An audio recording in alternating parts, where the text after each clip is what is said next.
అధిక బరువు అనేక సమస్యలకు కారణం. సాహితీ యోగా ఆన్లైన్ క్లాసులో జాయిన్ అవ్వండి. హాయ్ అండి, నా పేరు మాధురి. క్యాన్సర్ గురించి ప్రతి ఒక్కరూ భయపడుతూ ఉన్నారు. ఈ రోజుల్లో వెరీ కామన్ అయిపోయింది. అది ఏ క్యాన్సర్ అన్నా కావచ్చు, మన బాడీలో ఉండే ప్రతి ఒక్క ఆర్గాన్ని పట్టి పీడిస్తుంది.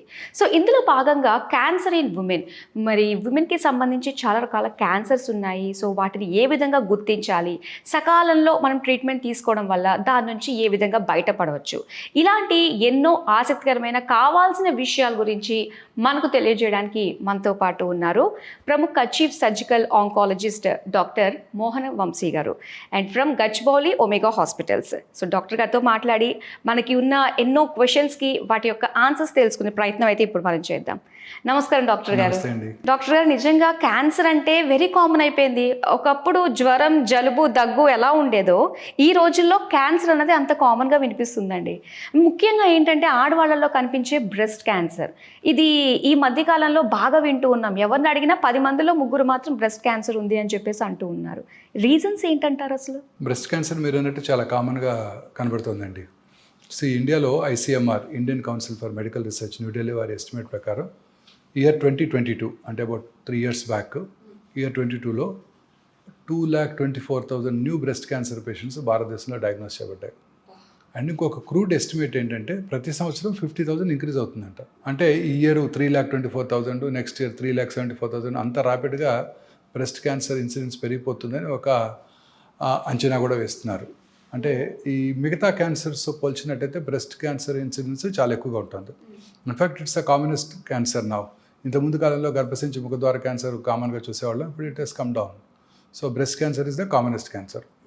ఇలా బ్రెస్ట్ క్యాన్సర్ ఇన్సిడెంట్స్ అంటే number of cases, new cases పెరగడానికి అనేక రకాలైన కారణాలు ఉన్నాయండి. స్త్రీలలో అనేక రకాలైన కారణాలు ఈ బ్రెస్ట్ క్యాన్సర్ ఎక్కువగా ఇన్సిడెంట్స్ ఇంక్రీజ్ చేయడానికి దోహదపడుతున్నాయి. ముఖ్యంగా పిల్లలు లేని వాళ్ళలోనూ, లేట్గా ఫస్ట్ చైల్డ్ పుట్టిన వాళ్ళలో, అంటే ఈ అర్బన్ ఏరియాస్లో ఎడ్యుకేషన్ మీద, కెరియర్ మీద కాన్సన్ట్రేట్ చేస్తూ మ్యారేజ్ చేసుకున్నప్పటికీ కూడా కెరియర్ ఏమైనా డిస్టర్బ్ అవుతుందేమోనని పిల్లల్ని లేట్గా కంటాం. ఫస్ట్ చైల్డ్ కనుక 30 years తర్వాత కనుక పుట్టినట్టయితే వాళ్ళలో బ్రెస్ట్ క్యాన్సర్ వచ్చే అవకాశాలు యంగ్ ఏజ్లో కనుక, అంటే 18-19sలో కనుక పిల్లలు పుట్టిన వాళ్ళతో కంపేర్ చేసినట్టయితే 5 times ఇంక్రీజ్ రిస్క్ ఉంటుందండి. ఓకే. అలాగే ఈ మధ్యకాలంలో గుడ్ న్యూట్రిషన్ వల్ల పిల్లలంతా కూడా అర్లీగా మెనార్ష్ అంటే పీరియడ్ స్టార్ట్ అవుతున్నాయి 8-9 yearsకి. ఆ తర్వాత గుడ్ న్యూట్రిషను, వాళ్ళ లైఫ్ స్టైల్ వల్ల లేట్గా మెనోపాజ్ వస్తుంది. So number of menstrual peaks ఎక్కువ అయ్యే కొలది వాళ్ళలో బ్రెస్ట్ క్యాన్సర్ వచ్చే అవకాశాలు ఎక్కువగా ఉంటాయి. అలాగే పిల్లలు లేని వాళ్ళు కూడా బ్రెస్ట్ క్యాన్సర్ ఇన్సిడెన్స్ ఎక్కువగా ఉంటుంది. అలాగే ఒబీస్ ఉమెన్లో వారిలోనూ బ్రెస్ట్ క్యాన్సర్ వచ్చే అవకాశాలు ఎక్కువగా ఉంటాయి. సిగరెట్ స్మోకింగ్, ఆల్కహాల్ చేసే స్త్రీలలో కూడా, ఆల్కహాల్ తాగే స్త్రీలలో కూడా బ్రెస్ట్ క్యాన్సర్ వచ్చే అవకాశాలు ఎక్కువగా ఉంటాయి. అలాగే family history of breast cancer ఉన్న వాళ్ళలో, అంటే ఇది వంశపారంపర్యం కాదు, బట్ దగ్గర ఫ్యామిలీ మెంబర్స్లో, ఫస్ట్ డిగ్రీ రిలేటివ్స్లో తల్లిగారికి కానీ, సోదరికి కానీ, లేదా తండ్రి గారికి కానీ మేల్ బ్రెస్ట్ క్యాన్సర్ కనుక ఉన్నట్టయితే వాళ్ళలో బ్రెస్ట్ క్యాన్సర్ వచ్చే అవకాశాలు ఎక్కువగా ఉంటాయి. అలాగే కొన్ని రకాల బ్రెస్ట్ క్యాన్సర్ ప్రీడిస్పోజింగ్ ప్యాటర్న్స్ కూడా ఉన్నాయి. దానినే hereditary breast ovarian cancer syndrome అంటారు. దాన్నే BRCA1, BRCA2. చాలామందిలో ఇప్పుడు మీరు famous movie heroine, Hollywood heroine Angelina Jolie పేరు వినే ఉంటారు. వారి తల్లిగారికి ట్రిపుల్-నెగటివ్ బ్రెస్ట్ క్యాన్సర్ ఉండటంతో వారు at the age of 30 itself test చేయించుకున్నారు. BRCA1, BRCA2 వారికి పాజిటివ్ ఉండింది. 2011లోనే వారు 2 breastలు 2 ovaries తీయించేసుకున్నారు. సో ఈ BRCA1, BRCA2 ఉన్న వాళ్ళలో, ఫ్యామిలీ మెంబర్స్లో వాళ్ళలో క్యాన్సర్ వచ్చే అవకాశాలు లైఫ్ టైం రిస్క్ 100% ఉంటుంది. అలాగే ఓవేరియన్ క్యాన్సర్ రిస్క్ కూడా 80% ఉంటుంది.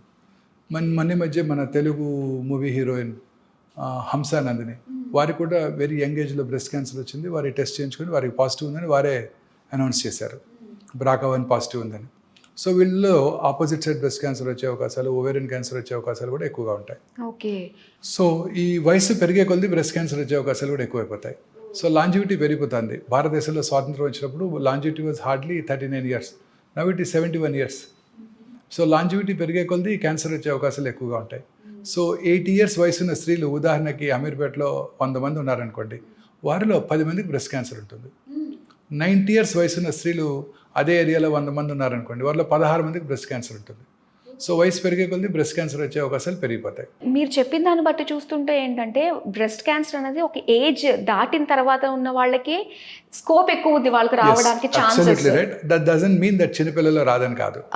I had seen an 18-year-old girl, 20-year-old girl, okay lady, we keep seeing. In fact ఇండియాలోనే చిన్న వయసులో బ్రెస్ట్ క్యాన్సర్ వచ్చే వారి సంఖ్య ఎక్కువగా ఉంటుంది వెస్ట్రన్ వరల్డ్తో పోల్చినట్టయితే. వాళ్ళలో అక్కడ వస్తుంటాయి, అబో 50-60లో వస్తుంటాయి. మన ఇండియన్ విమెన్లోనే చిన్న వయసులో కూడా 30 yearsలోను 25 yearsలోను, even in teens also we are seeing women with young girls with breast cancer. So it is seen all over, it is seen and even in seen in men also. ఇది ఒక మిత్ అండి, ఇది breast cancer అనేది కేవలం ఆడవాళ్ళకి మాత్రమే వస్తుంది, మగవాళ్ళకి రాదు అని చెప్పేసి చాలా మంది అంటూ ఉంటారు. ఇప్పుడు మీ మాటలతో మిత్ బ్రేక్ అయింది. మగవాళ్ళలో ఖచ్చితంగా రావచ్చండి, బ్రెస్ట్ ఇష్యూ మగవాళ్ళలో కూడా ఉంటుంది, బట్ ఇట్స్ ఎట్రోఫిడ్. మగవాళ్ళలో బ్రెస్ట్ క్యాన్సర్ వచ్చే అవకాశాలు తక్కువగా ఉంటాయి, but treatment is same. So అలానే డాక్టర్ గారు, మరి ఇది రాకుండా ఉండడానికి ఎలాంటి ప్రికాషన్స్ మనం తీసుకోవాలంటారు? ఛాన్స్ ఉందంటారు అసలు? ప్రివెన్షన్ అంటూ ఏం లేదండి. ఇప్పుడు గర్భసంచి ముఖద్వార క్యాన్సర్కి వ్యాక్సిన్ తీసుకుంటే క్యాన్సర్ రాకుండా చేసుకోవచ్చు, that is primary prevention. Secondary prevention, ముందుగా క్యాన్సర్ రాకముందే ప్రీ క్యాన్సరస్ ఫేజ్లోనే దాన్ని డయాగ్నోస్ చేసినట్టయితే, మన తగిన చర్యలు తీసుకున్నట్టయితే క్యాన్సర్ రాకుండా చేసుకోవచ్చు. బ్రెస్ట్ క్యాన్సర్కి అలా లేదు. బ్రెస్ట్ క్యాన్సర్ని మనం ముందుగా గుర్తించగలం. డిటెక్షన్ అంటే క్యాన్సర్ రిస్క్ ఉన్నవాళ్ళు రెగ్యులర్గా స్క్రీనింగ్ చేసుకోవడం ద్వారా క్యాన్సర్ రావడాన్ని ముందుగా పసిగట్టవచ్చు. ఉదాహరణకి మ్యామోగ్రఫీ పరీక్ష, ఈ digital mammogram, 3-dimensional digital mammogram, వీటి ద్వారా ఈ క్యాన్సర్ రావడాన్ని మనం ముందుగా పసిగట్టవచ్చు. అలాగే ఇప్పుడు ఆర్టిఫిషియల్ ఇంటెలిజెన్స్ పవర్డ్ మ్యామోగ్రామ్స్ అందుబాటులోకి వస్తున్నాయి. సో వీటి ద్వారా మ్యామోగ్రఫీ చేయగానే ఏ ఆర్టిఫిషియల్ ఇంటెలిజెన్స్తో ఆ మ్యామోగ్రఫీని రీడ్ చేసేస్తారు. అంటే జనరల్లీ హ్యూమన్ ఎర్రర్స్ని పూర్తిగా తగ్గించేస్తుంది అనమాట. విత్ ఇన్ 2 minutes మనకి రిపోర్ట్ కూడా వచ్చేస్తుంది. ఏ విల్ రీడ్ అంటే ఎటువంటి మిస్టేక్స్ లేకుండా ఆర్టిఫిషియల్ ఇంటెలిజెన్స్తో మనం ఆ మ్యామోగ్రఫీని రీడ్ చేయవచ్చు. అలాగే ఎంఆర్ మ్యామోగ్రఫీ అంటే MR mammography superior MRI mammography అనమాట. MR mammography with digital MR mammography with contrast, dynamic కాంట్రాస్ట్తో చిన్న చిన్న లంప్స్ని కూడా మనం ఐడెంటిఫై చేయగలుగుతాము. చక్కగా ఏఐతో దాన్ని కూడా రీడ్ చేసేయచ్చు ఇమీడియట్గా. టెక్నికల్ ఎక్స్పర్టైజ్ అంతా కూడా ఇప్పుడు మనకి ఆర్టిఫిషియల్ ఇంటెలిజెన్స్తోనే వచ్చేస్తుంది అనమాట. ఓకే. తర్వాత ఇప్పుడు కొత్తగా డౌట్ఫుల్ పీపుల్కి అండ్ ఇండివిజువల్స్లో డౌట్ఫుల్ కేసెస్లో పెట్ ఎంఆర్ మ్యామోగ్రామ్ అందుబాటులోకి వచ్చింది. అంటే పెట్ స్కాన్ అంటే మీరు వినే ఉంటారు, పాజిట్రాన్ ఎమిషన్ టోమోగ్రఫీ. మనం ఏదైతే లంప్ని ఐడెంటిఫై చేస్తామో, ఆర్కిటెక్చరల్ డిస్టార్షన్ ఐడెంటిఫై చేస్తామో ఎంఆర్ మ్యామోగ్రామ్లో, అందులో మెటబాలిక్ యాక్టివిటీ ఉందో లేదో కూడా తెలుసుకోవచ్చు. దాన్నే పెట్ ఎంఆర్ మ్యామోగ్రామ్ అంటారు. ఈ పెట్ ఎంఆర్ మ్యామోగ్రామ్ ద్వారా చాలా కరెక్ట్గా మనం ఐడెంటిఫై చేయగలుగుతున్నాం ట్యూమర్స్ని, and without any minimal radiation exposure. Mammography కన్నా తక్కువ రేడియేషన్ ఎక్స్పోజర్తో మనం పెట్ ఎంఆర్ మ్యామోగ్రఫీ చేయగలుగుతున్నాం. మ్యామోగ్రఫిక్ ఎంఆర్ మ్యామోగ్రామ్లో అసలు రేడియేషన్ ఎక్స్పోజరే ఉండదు. అలాగే డాక్టర్ గారు, మరి వన్స్ వచ్చిన తర్వాత ఈ మ్యామోగ్రఫీ ఏదైతే స్క్రీనింగ్ టెస్ట్లు ఉంటాయో వాటిని ఎప్పటి నుంచి మనం తీసుకోవడం స్టార్ట్ చేయాలి? ఎంత స్పాన్లో మనం వీటిని చేసుకోవచ్చు అంటారు? బేసికలీ అట్ రిస్క్ గ్రూప్స్ అంటే మనం ఇందాక డిస్కస్ చేసాము, హై రిస్క్ గ్రూప్స్, పిల్లలు లేని వాళ్ళకి, లేట్గా ఫస్ట్ చైల్డ్ పుట్టిన వాళ్ళకి, ఫ్యామిలీ హిస్టరీ బ్రెస్ట్ క్యాన్సర్ ఉన్న వాళ్ళకి, ఒబీస్, స్మోకింగ్, ఆల్కహాలిస్ట్ ఉన్న వాళ్ళలో జనరల్లీ 40 years నుంచి 1 to 2 years ఒకసారి మ్యామోగ్రఫీ, డిజిటల్ మ్యామోగ్రఫీ చేయించుకోవటం. 50 years తర్వాత every year until they are 65 రెగ్యులర్గా మ్యామోగ్రఫీ చేయించుకున్నట్టయితే క్యాన్సర్ అవడానికి ముందుగా పసిగట్టవచ్చు. ఓకే.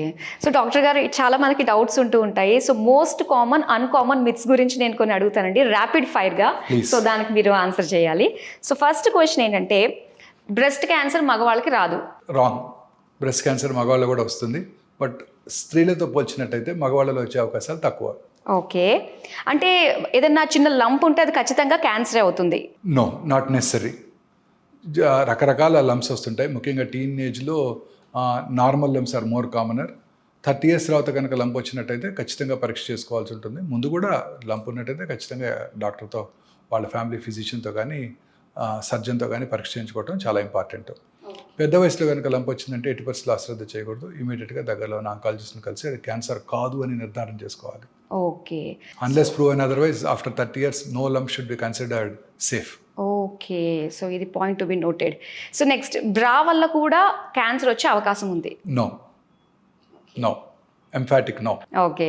సో అలానే తల్లిదండ్రుల వల్ల క్యాన్సర్ వచ్చే అవకాశం ఉంటుంది, బ్రెస్ట్ క్యాన్సర్? నో. తల్లిదండ్రుల్లో బ్రెస్ట్ క్యాన్సర్ కనుక ఉన్నట్టయితే పిల్లల్లో వారికి వచ్చే అవకాశాలు సాధారణ ప్రజానికంతో పోల్చినట్టయితే కొంచెం ఎక్కువ. అంతే తప్ప తల్లి గారికి ఉంది, తండ్రి గారికి ఉంది, వీళ్ళకి వస్తాయని కాదు. మనం డిస్కస్ చేసిన BRCA1 BRCA2 మ్యూటేషన్ ఉన్నట్టయితే వీళ్ళు కూడా ఆ BRCA మ్యూటేషన్ BRCA2 మ్యూటేషన్ ఉందో లేదో తెలుసుకొని వారికి ఉన్నట్టయితే తగు చర్యలు తీసుకొని క్యాన్సర్ రాకుండా చేసుకోవచ్చు. దాన్నే రిస్క్ రిడక్షన్ సర్జరీ అంటారు. What did Angelina Jolie do? 2 బ్రెస్ట్లు తీయించేసుకున్నారు, total subcutaneous total mastectomy and implant పెట్టేసుకున్నారు.